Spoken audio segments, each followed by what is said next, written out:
O mundo celebra os mortos, nós celebramos a vida. Hoje é um dia, como o pastor José disse, que há muita legalidade para atuações de demônios.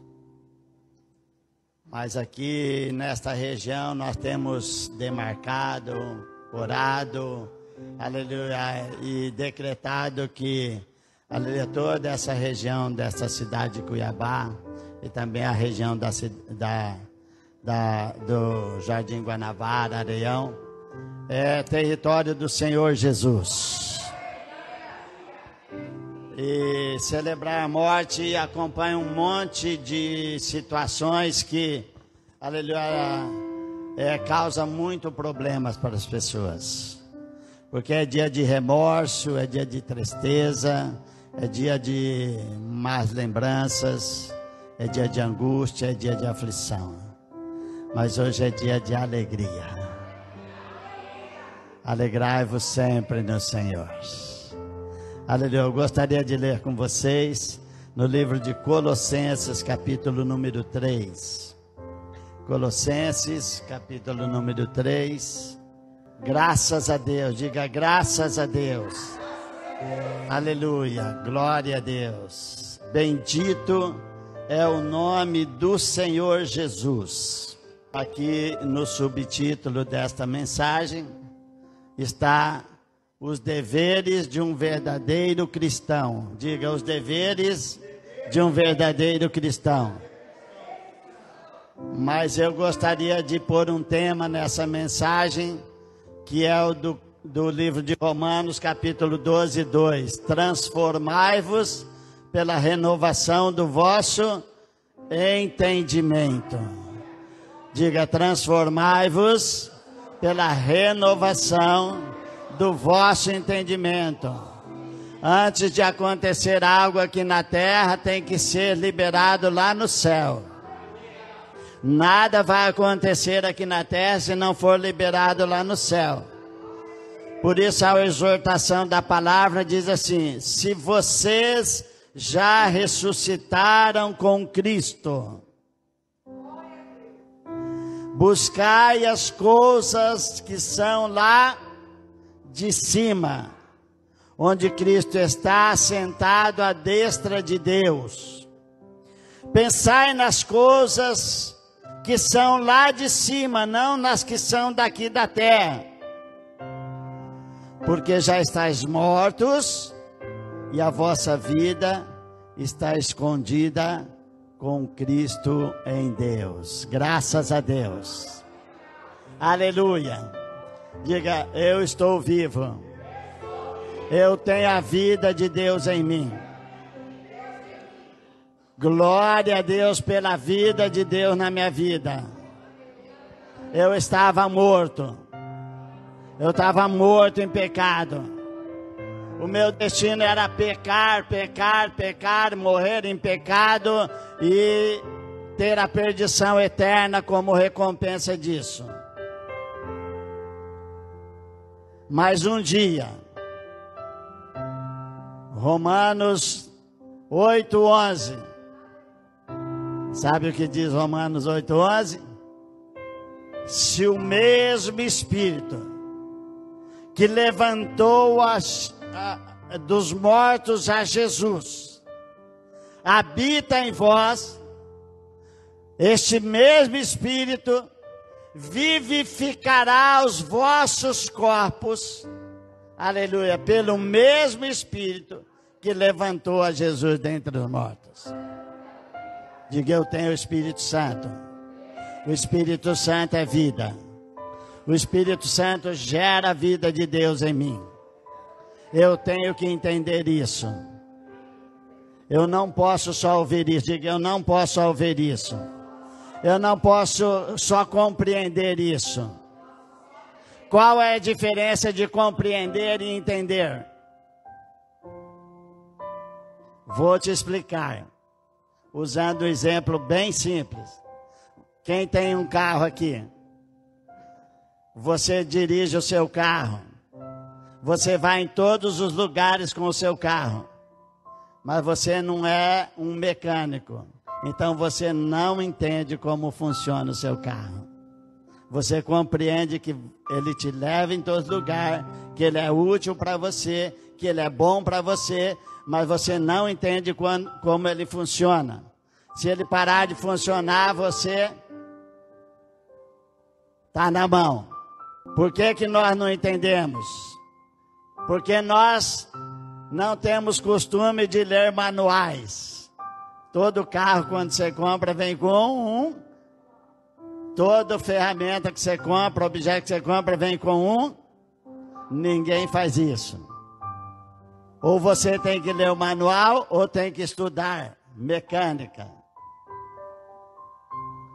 Para você entender as coisas de Deus, ou você tem que ler e meditar a Bíblia, ou então você vai saber que Deus é bom, que Deus é fiel, que Deus abençoa, que Deus muda a sua vida, mas não acontece nada disso com você, porque você não compreende como funciona os propósitos e as lógicas de Deus para a vida da gente.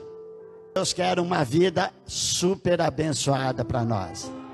Deus quer uma vida abundante para nós. Mas muitas pessoas não chegam a isso, por não entenderem como funciona a lógica de Deus. Com Deus, a nossa lógica é invertida. Por exemplo, com Deus o muito é... O pouco é muito. Com Deus o que é? O pouco é... O fraco é... O que o fraco tem que dizer? Oséias 3:10. Diga ao fraco.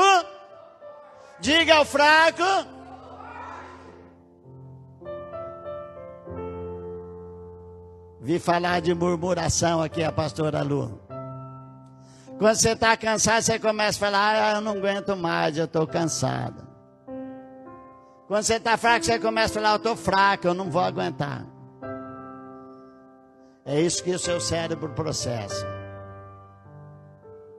E Hebreus diz que os homens poderosos em Deus, que recebiam a visitação do Espírito Santo em certas ocasiões, eles eram homens fracos, e da fraqueza dele eles se tornaram fortes, poderosos, porque eles entenderam que a unção de Deus na vida deles os fazia fortes.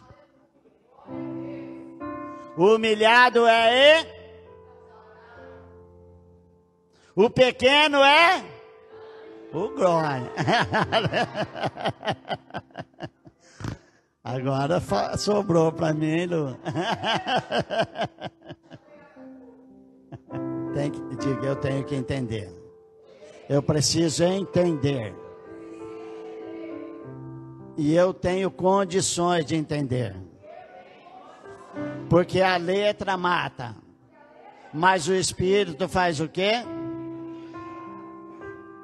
Uma pessoa sem o Espírito Santo, a palavra de Deus vai produzir o quê? Morte nele.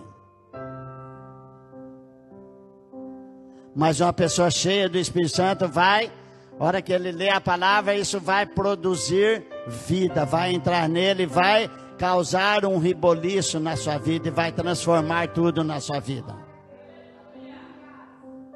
Por isso que quando alguém tem um encontro verdadeiro com Deus, ou seja, uma real e autêntica experiência de conversão, a qual a Bíblia chama de novo nascimento, que Paulo declara em 2 Coríntios 5:17, que as coisas velhas passaram e tudo se fez novo. Que Paulo aqui diz que nós estávamos mortos e recebemos vida. Quem fez isso e quem faz isso é o Espírito Santo.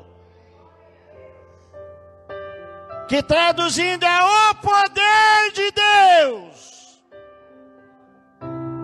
Diga, o Espírito Santo é o poder de Deus.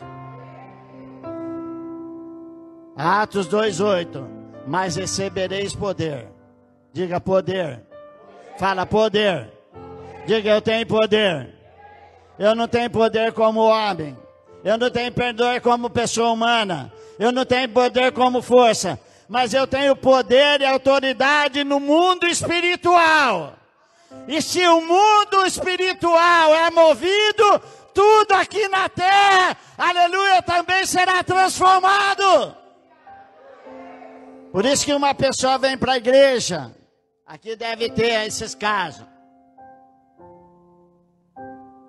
Conheci um rapaz, nunca consegui emprego, era um estigma, parece.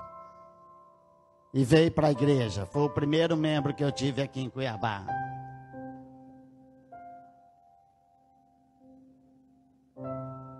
E ele não só conseguiu emprego, ele se tornou um empresário e hoje dá emprego para os outros.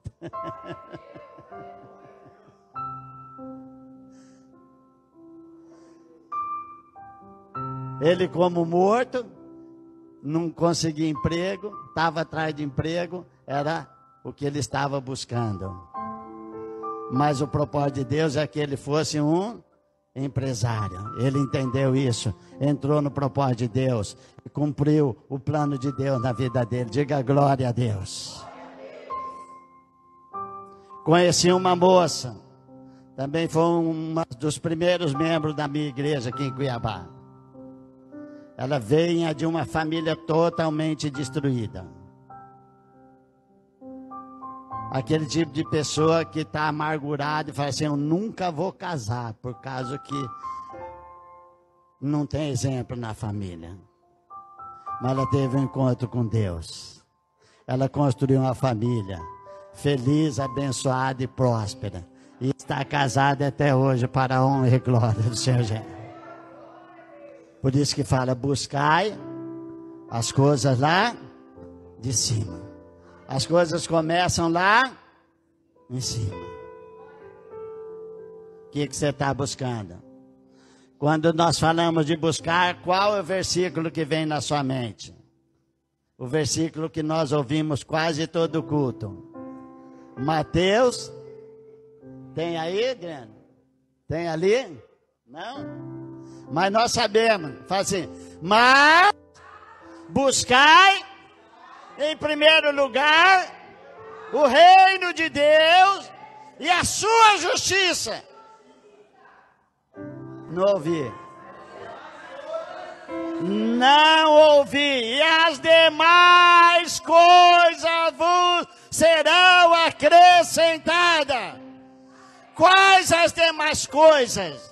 Qual que é o contexto deste versículo? Jesus está dizendo assim, por que vocês estão preocupados com o que vocês vão comer? Por que vocês estão preocupados com o que vocês vão vestir? Por que vocês estão preocupados com o futuro de vocês?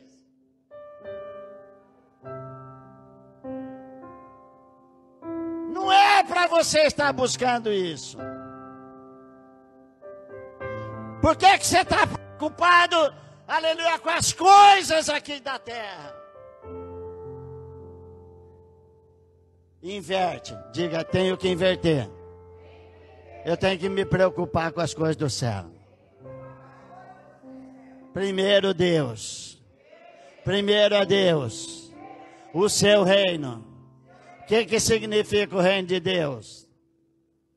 Faz sua interpretação aí. O que é um reino?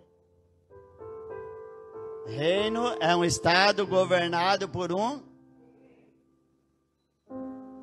Nosso governo aqui é parlamentarista, presidencialista, parlamentarista, né? Lá naqueles países do Oriente são monarquia. Os reis têm, aleluia, autoridade máxima. A palavra de um rei vale de tudo. Diga, se Jesus é o meu rei, significa que ele tem que governar a minha vida. Significa que a palavra dele é tudo para mim. Ela não pode ser questionada. Ela não pode ser deixada de lado. Quando Daniel foi, aleluia, condenado, aleluia, o rei falou, eu não posso retirar minha palavra. Ele não queria que Daniel fosse jogado na cova dos leões. Mas a palavra de um rei jamais é revogada. Imagina a palavra de Deus. Então ele disse: que o seu Deus te livre, Daniel. E Deus livrou a Daniel.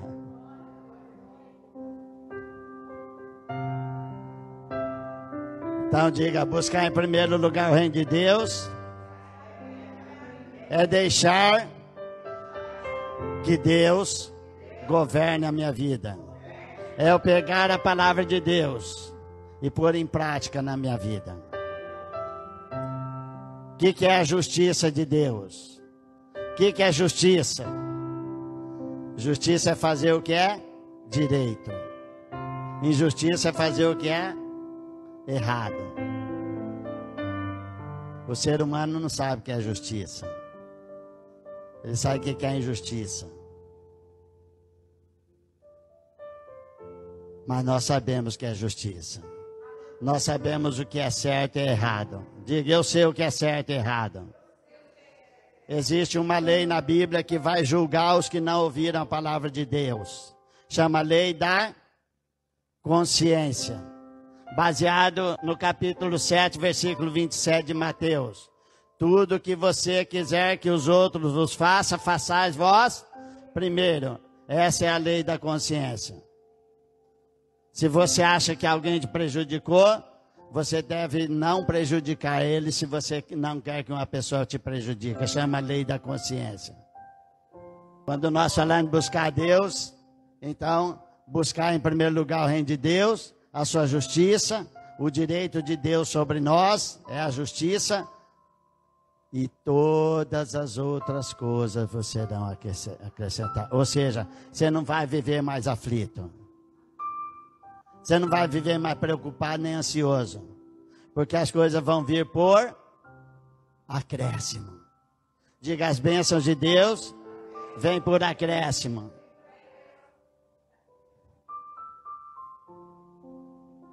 Ela vem como presente. Não vem como recompensa. Diga: as coisas de Deus não vêm como recompensa. Porque nós não temos nada que fazemos que possa receber algum favor de Deus. Por isso que graça é favor e merecido. Diga: eu não mereço nada. Eu nunca vou merecer nada. Mas Deus pôs os olhos em mim e me favorece. Porque eu estou, aleluia, buscando a presença dEle. Buscando a presença de Deus. É o que Moisés queria. Moisés tinha a lei, tinha a experiência com Deus, ouvia a voz de Deus, mas um dia ele falou assim: eu quero ver o Senhor face a face. Tem outro versículo que nós conhecemos bastante. 2 Crônicas 7,14. O que diz? Se meu povo, que se chama pelo meu nome, se humilhar, buscar a minha... Buscar o quê? A face de Deus. Não é as bênçãos de Deus. Não é as coisas. É buscar o quê? A presença de Deus. Diga: eu quero a presença de Deus. E quando eu busco a presença de Deus, vem tudo. Porque se eu agrado a Deus, todas as coisas são liberadas aqui. Diga: eu tenho que buscar a Deus. Eu tenho que buscar a face de Deus. Eu tenho que buscar a presença de Deus. Porque tem o Espírito de Deus que me instiga a isso. Por isso que a adoração, em primeiro lugar, é em o quê? Em o quê? Está em dúvida? Eu estou procurando verdadeiros adoradores que me adorem em o quê? Se não tiver o Espírito Santo, não vale nada. Não chega a Deus. Os que andam na carne não podem, aleluia, agradar a Deus. Sem o Espírito nós não somos nada. Diga: sem o Espírito nós não somos nada. Sem o Espírito nós estamos mortos. Nós não temos a presença de Deus. Nós não temos acesso à presença de Deus.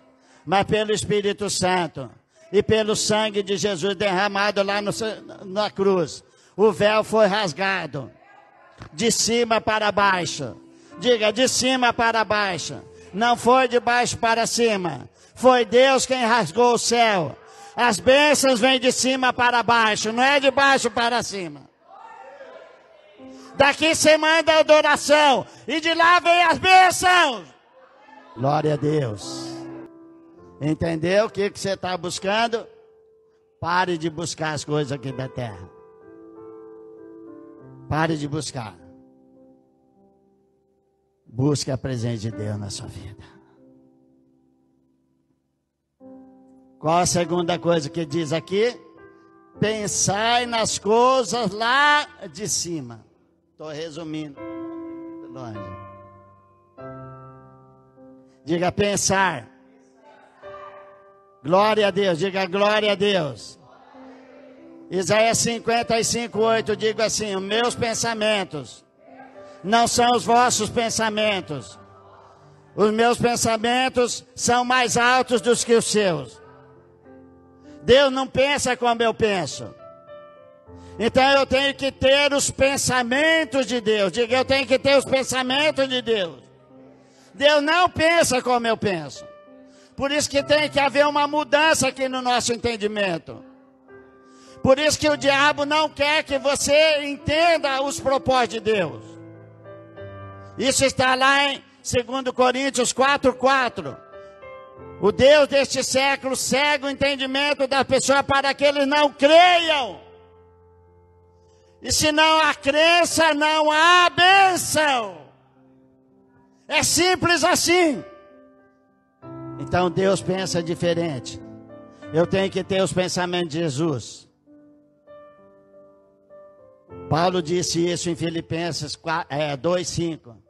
De sorte que haja em vós os mesmos pensamentos que houve também em Cristo Jesus, que sendo em forma de Deus, não usou por usurpação ser igual a Deus. Antes a si mesmo se humilhou, tomando a forma de homem, fazendo-se servo, aleluia, e sendo obediente até a morte, morte de cruz. Completa comigo. Pelo que? Fala daqui dentro, fala assim, pelo que? Deus o exaltou. E lhe deu um nome que está sobre todos os nomes, dos que estão no céu, na terra e debaixo da terra, para que no nome do Senhor Jesus se dobrem todos os joelhos, no céu, na terra e no inferno. O inferno é comparado a densas trevas. O escuro já dá medo. Imagina um escuro denso. Então o inferno é um lugar de terror. Mas um dia brilhou a luz no inferno. Jesus desceu lá, antes de aparecer para os discípulos. E pregou para aqueles que estavam no inferno. Isso não é heresia. Está na palavra de Deus. Pedro fala isso. Tem gente que isso fala que não é assim, mas é assim que a Bíblia diz. Eu prefiro falar o que a Bíblia está dizendo, não o que estão comentando.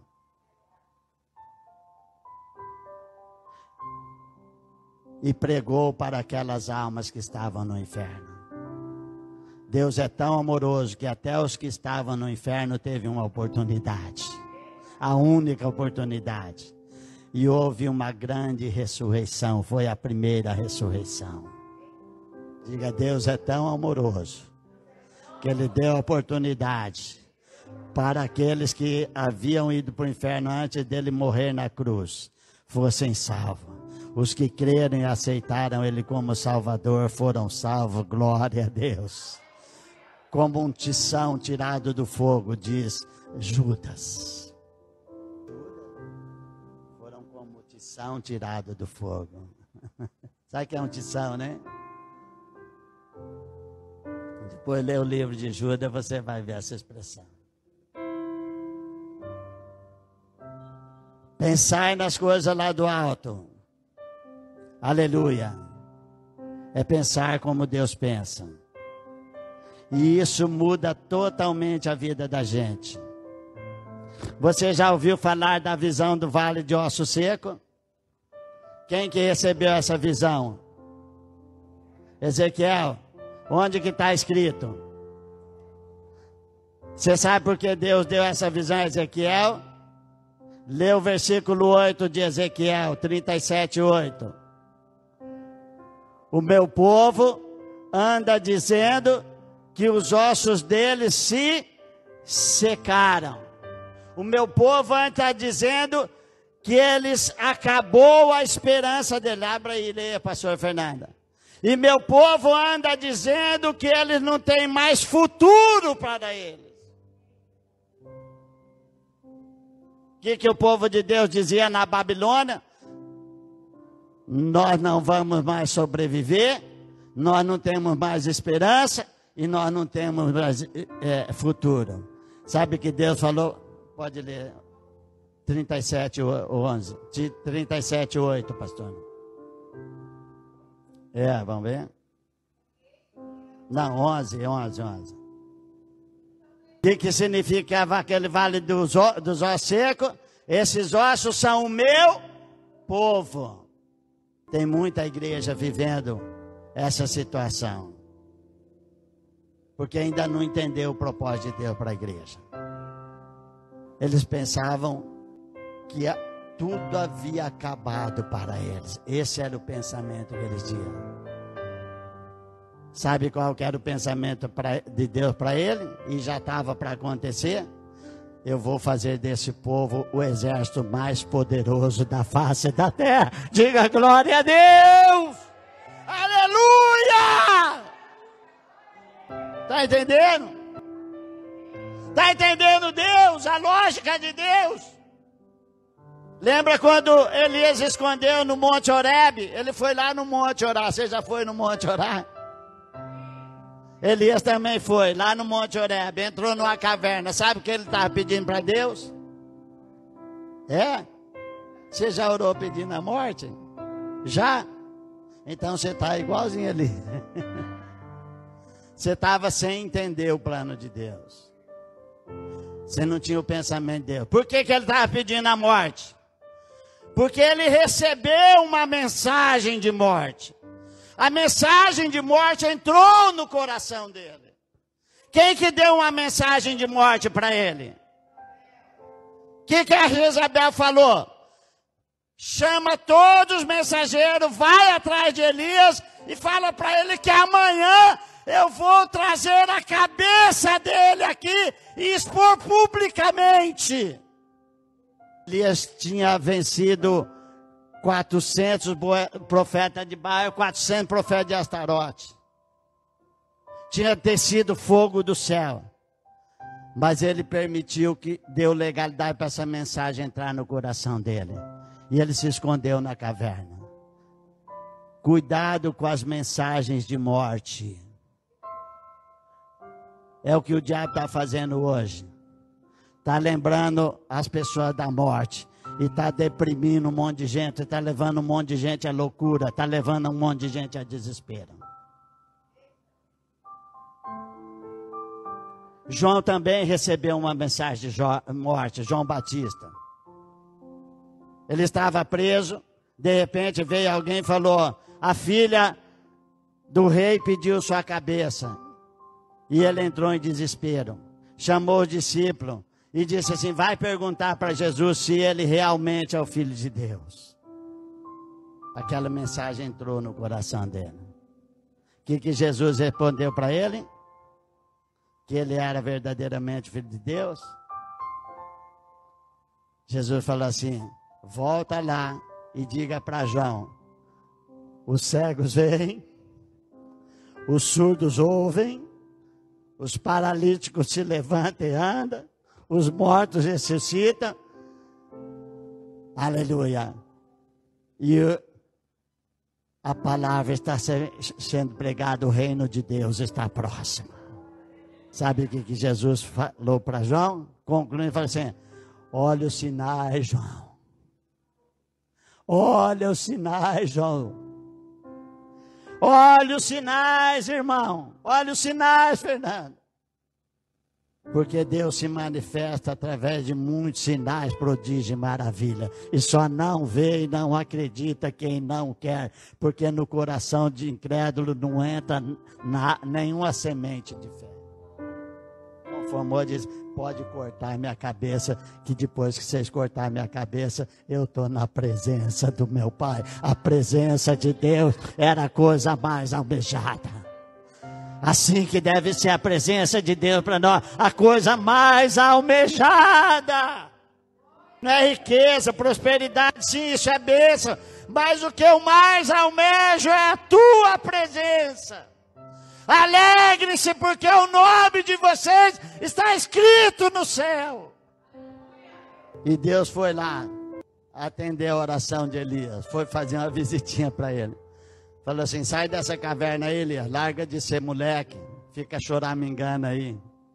Tá com pirraça só porque uma mulher te ameaçou. Hein? Seu covarde. Um homem ameaçar ainda vai bem, mas a mulher, né, aí já é covarde. Frouxo.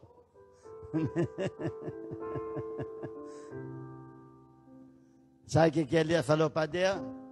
Ah, meu Senhor, mataram todos os seus profetas, só eu fiquei. Você já fez isso? Só eu que sou santo, só eu que sou bom, só eu que oro, só eu que prego bem, só eu que oferto, só eu que dizimo. Você já teve esse problema também. E o que Deus falou para mim?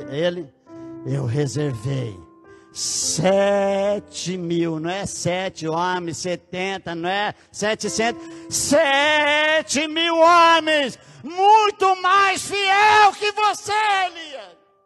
Larga de se achar que você é o melhor, porque isso te vai levar à derrota, ao fracasso. Porque antes da queda vem a soberba e a altivez do espírito. Por que Elias estava lá deprimido? Por causa dessa soberba, dessa arrogância dele. Eu sou o melhor dos profetas. Então Deus falou, então vai nessa tua força que você vai ver onde você vai chegar. E Jesus, depois que ressuscitou, Jesus é a ressurreição e a vida.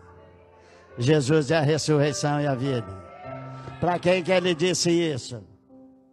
Para quem que ele disse isso? Para Maria, que o irmão estava morto. Ele falou a coisa mais linda, João 11:42. Se você crer, você verá a glória de Deus. E nós temos uma maior glória do que a ressurreição dos mortos. Porque nós fomos ressuscitados em Cristo para viver eternamente na presença dele. Diga, viver eternamente na presença dele. Diga, eu sou imortal. Eu sou imortal. Esse corpo vai perecer. Esse corpo vai padecer. Mas a minha vida vai permanecer eternamente. Digo glória a Deus, dá um aplauso para Jesus, aleluia! Porque a vida de Cristo está em nós. Isso Jesus diz, não tema aquele que pode matar o corpo, mas tema aquele que pode matar o corpo e lançar a alma no inferno. Você está com medo de alguma coisa? Você tem síndrome do pânico? Eu estava na praia do Rio de Janeiro, em 2005, com a minha família, em Copacabana. Aquilo estava um forféu, em pleno verão. Um filho meu pagou uma fera para mim lá. E minha esposa, onde ela vai, ela evangeliza. E tinha duas mulheres sentadas num sombra assim. E minha esposa começou a conversar com uma mulher riquíssima. Tem um apartamento de um andar em frente à praia de Copacabana. E ela tinha síndrome do pânico. E minha esposa me chamou e disse, ela quer que você ore por ela. E eu orei. E foi esse demônio embora imediatamente.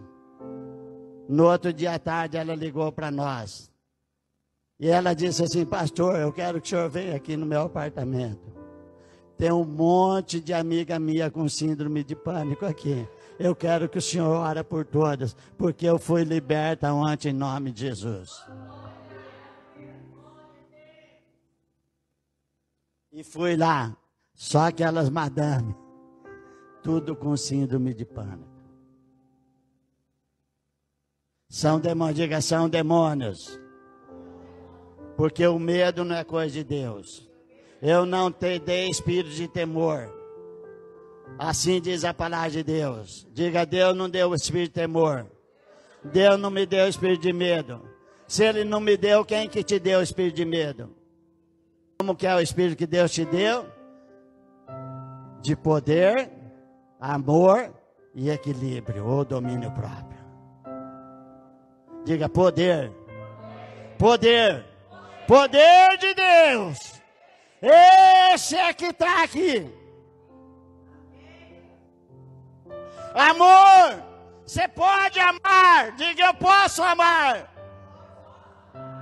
Até os meus inimigos.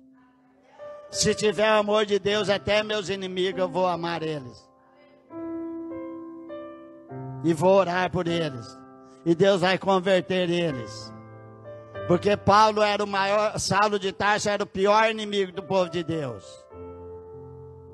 Mas alguém estava orando por ele. E o pior inimigo se tornou o maior amigo. Diga glória a Deus. Eu creio que nenhum irmão hoje oraria pela vida de Saulo de Tarso. A igreja de hoje não teria um Paulo se fosse na época de Cristo. Porque nós temos sede de vingança. Ainda falamos que a vingança é justiça, trocamos o nome. Está todo mundo torcendo para Israel matar todos os Hamás. Tem que matar? Não sei se tem que matar. Mas esse desejo é de vingança.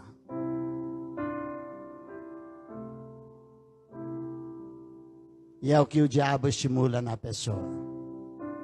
Ainda põe o nome de justiça. Você está desejando que um homem mate o outro? Você é um cristão, um filho de Deus? Jesus não veio para destruir as vidas, veio para salvar. Diga glória a Deus. E para encerrar, qual que é o terceiro fato? Porque a vossa vida está onde? Está onde? Só a pastora Lucas. Onde que está a sua vida? Aonde? Você já brincou de esconde-esconde, pastora Norma? Uma vez eu escondi e dormi no esconderijo, só acordei e tinha acabado a brincadeira. Fiquei com a raiva. Outro dia estava tudo, meu pai, todo mundo caçando, sumiu lá. Eu acordei e fui para cá. Onde você estava? Eu estava dormindo no meio do mato. Ninguém me achou. Mas o diabo acha a pessoa. Diga, o diabo acha. Porque a palavra de Deus diz em 1 Pedro 5,8 o quê?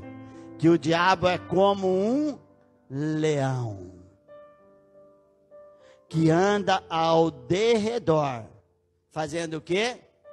Procurando. Quem que ele está procurando? Você e eu, porque os outros já estão na mão dele. Mas ele nunca vai te achar, porque Deus te esconde muito bem. Você sabe o que diz no Salmo 91?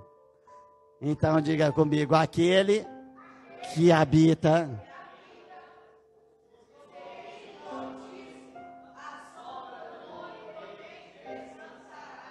Agora fala com convicção. Aquele que habita.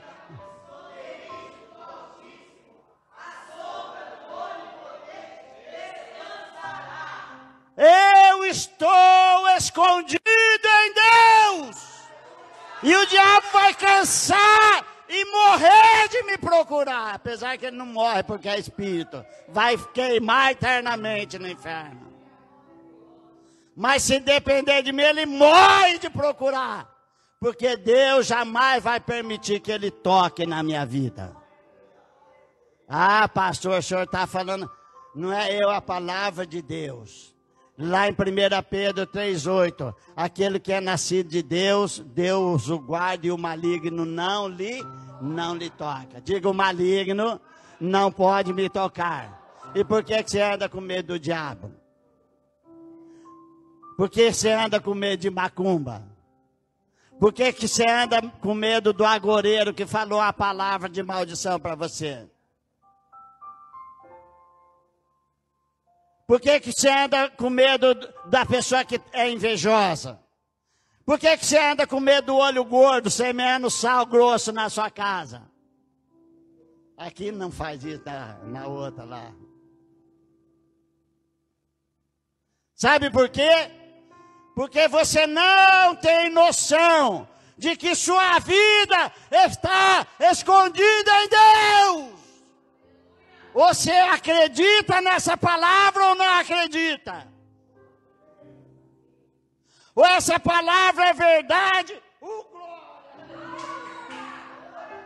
e se torna uma realidade na nossa vida, ou nós fechamos essa Bíblia e não vai valer nada. Ou abrimos aqui e deixa aberto e não vale nada. No o Salmo 91, cada casa você entra, está o Salmo 91 lá. E vive aflito. O Salmo 91 é o salmo do descanso do cristão. É para você descansar em Deus. É para você não ficar preocupado com o terror da morte, nem com a seta maligna, nem com a escuridão da noite. É para você não ficar preocupado com o mal. É para você não ficar preocupado com os laços que o diabo arma para você, com as armadilhas que o diabo arma para você. É para você não ficar preocupado com seus inimigos que estão do seu lado direito, do seu lado esquerdo. É para você não ficar preocupado com nada, porque a sua vida está escondida em Deus, debaixo das asas dele, sobre as penas dele. Você está seguro. Fica de pé, glória a Deus, aleluia, glória a Deus, glória a Deus. Levante as suas mãos, diga: ouvi a tua palavra, Senhor. Diga: entendi a tua palavra. Diga: eu entendi a tua palavra. Diga: é importante eu entender. Eu entendi a sua palavra. Está bem clara para mim. Diga: está bem clara. Está bem clara. Eu sei bem o que eu ouvi. Eu entendi bem o que eu ouvi. Então, a partir de hoje, tudo vai ser diferente na minha vida. Aleluia. É como quando Jesus ressuscitou dentre os mortos. Lá no livro de Atos, a narração de Lucas é assim: Jesus começou a aparecer, e apareceu para mais de 500 pessoas, dando prova da sua, aleluia, ressurreição. E ele dizia para essas pessoas: vocês fiquem em Jerusalém, até que do alto vocês vão ser revestidos do quê? E depois vocês irão para onde? Para Jerusalém, Samaria, Judeia e até os confins da terra.